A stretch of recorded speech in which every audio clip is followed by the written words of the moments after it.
Bonjour à toi. Alors, petite parenthèse, sur le tutoiement, il y a des personnes qui m'ont dit que c'est pas bien de tutoyer. Je suis sur un autre projet où je suis en train d'être coachée pour sortir du tutoiement et d'être plus dans la neutralité. Mais bon, sur ma chaîne YouTube, je vais garder mes anciennes habitudes et je vais garder le tutoiement parce qu'il y en a qui aiment bien ça. Et comme on peut pas plaire à tout le monde, voilà. Alors, juste pour expliquer, c'est pas une justification, mais le fait de tutoyer, c'est parce qu'en fait, dans notre métier, dans mon métier de coach, de thérapeute et de formatrice, eh ben, on emploie toujours cela pour être au même niveau que les personnes et pas se prendre de haut.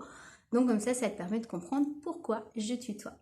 Sur ce, aujourd'hui, vidéo assez courte sur une petite stratégie que je donne à pas mal de parents, en tout cas en Belgique, je ne sais pas en France comment ça se passe, au niveau de la vaccination. Donc, là, je parle de la vaccination proposée dans les écoles. Donc le centre, le PMS, le centre qui s'occupe de cela pour nos enfants, eh bien, comme je ne sais pas si tu as déjà vu la vidéo que j'avais fait sur un décret qui permettrait de mettre des parents en prison, bon, c'est une intimidation, hein, parce qu'ils ne voudraient pas faire la visite médicale dans un centre agréé de la communauté française, alors que les années précédentes, on pouvait ne pas faire la visite médicale dans ces centres et le faire chez son médecin traitant. Donc c'est pas de ne pas le faire, mais on pouvait le faire chez son médecin traitant. Bah maintenant, c'est plus possible. Bon, pour l'instant, il n'y a pas eu de conséquences, mais quand même, de voir que c'est dans les décrets, c'est quand même, ça parle quand même de quand même pas mal de choses au niveau de la dictature. Soit. Aujourd'hui, j'ai reçu en fait de l'école de ma fille, donc une proposition pour faire vacciner les enfants contre les vaccins, enfin pour les vaccins qui ne sont pas obligatoires, contre certaines maladies dont diphtérie, tétanos, coqueluche. Donc nous, on ne fait plus les vaccins, puisque en Belgique, il n'y en a qu'un qui est vraiment obligatoire. Et encore, il y a eu une jurisprudence comme quoi des parents avaient gagné au procès parce que finalement le juge avait accepté l'argument qu'il n'y a pas de preuve qu'il n'y a jamais d'effet secondaire. Donc sur ce, les parents n'ont pas été inquiétés, on n'en parle pas beaucoup. Et donc le petit truc, c'est qu'en fait, dans le formulaire que je vais te montrer ici, il y a des cases qui ont été rajoutées par rapport à l'année passée. Et bien, sur ces cases, il y a plusieurs propositions. Donc, la première, c'est d'accepter que l'école fasse le vaccin gratuitement. La deuxième, c'est je demanderai au médecin traitant de vacciner mon enfant. La troisième, on dit qu'on l'a déjà reçu, si on a été chez le médecin traitant ou ailleurs.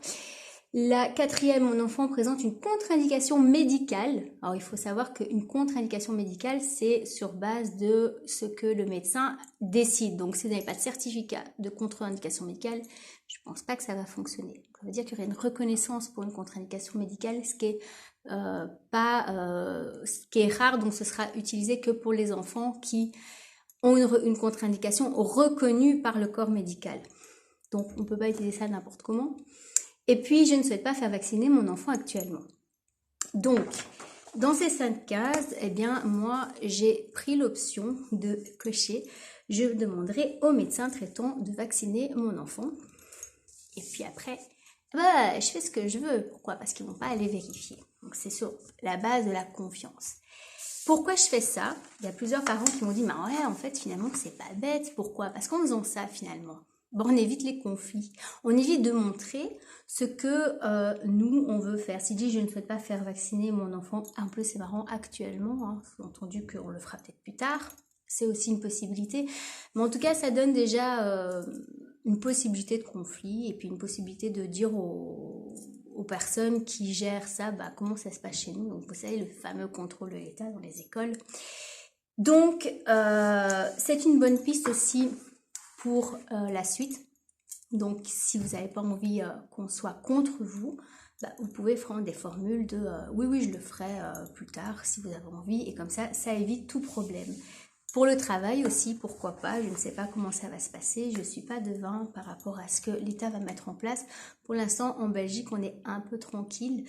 Pour certains, pour les personnes âgées, je pense que ça va être un peu plus compliqué, puisque pour l'instant, c'est fait que sur base volontaire et c'est que ce sont des encouragements. Je pense que tout ce qui a été fait par les avocats et les manifestants, les activistes, ça a déjà permis de reculer le fait qu'ils voulaient la rendre obligatoire. Donc c'est pas parce que les personnes disent des choses qui vont arriver qui n'arrivent pas que ces personnes avaient tort, parce qu'il faut voir que quand les personnes qui manipulent n'arrivent pas à leur fin, c'est grâce au fait justement qu'on a dit les choses en avant. Donc continuons comme ça, on va y arriver. Voilà, allez, je te dis à demain ou après-demain pour une prochaine vidéo sur les stratégies de sortie justement de la manipulation.